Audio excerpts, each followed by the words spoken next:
দেশের সার্বিক অর্থনৈতিক পরিস্থিতি বিবেচনায় দুর্ভিক্ষের আলামত দেখছে বিএনপি। দলটির সিনিয়র যুগ্ম মহাসচিব রুহুল কবির রিজভী আশঙ্কা প্রকাশ করে বলেছেন, আগামী সেপ্টেম্বরের মধ্যেই দেশে দুর্ভিক্ষ দেখা দিতে পারে। তারা বিভিন্ন জায়গায় এখন অবস্থান করছেন। তিনি বলেন, নির্বাচনের মধ্য দিয়েই জনগণ তার ভোটের অধিকার ফিরে পেতে পারে, আর ভোটাধিকার নিশ্চিত হলে সব সমস্যার সমাধান সম্ভব। রিজভী হুঁশিয়ারি দিয়ে আরও বলেন, দুর্ভিক্ষের মতো পরিস্থিতি তৈরি হলে জনগণ আর কেউ ছাড় দেবে না।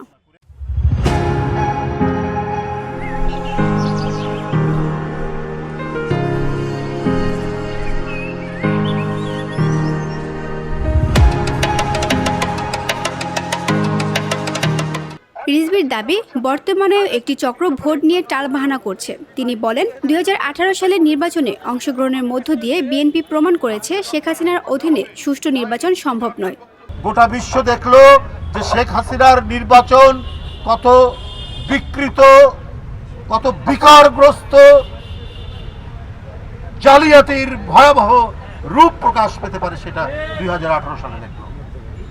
বিএনপি অংশগ্রহণ করার মধ্যে দিয়ে সেটা প্রমাণ করে দিল যে শেখ হাসিনার আমরা যে নির্বাচনে অংশগ্রহণ করিনি এটা যে কত নির্ভেজাল সত্য সেটা প্রমাণিত। তাই 2024 সালেও আমরা বয়কট করলাম, কারণ আমরা বৃহত্তর আদর্শের জন্য লড়াই করছি। এটা বৃহত্তর আদর্শের লড়াই, যেখানে জনগণের মালিকানা জনগণ ফিরে পাবে।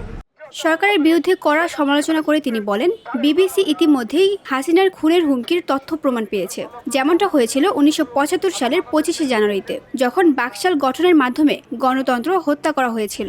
আল্লাহর কাছে মোনাজাত করছি। ফ্যাসিবাদ এখন প্রশাসনের নানা স্তরে প্রবেশ করেছে। সচিবালয় এখনও সেই ফ্যাসিবাদ টিকে আছে, যে কোনো সময় সেটি মাথা চাড়া দিয়ে উঠতে পারে।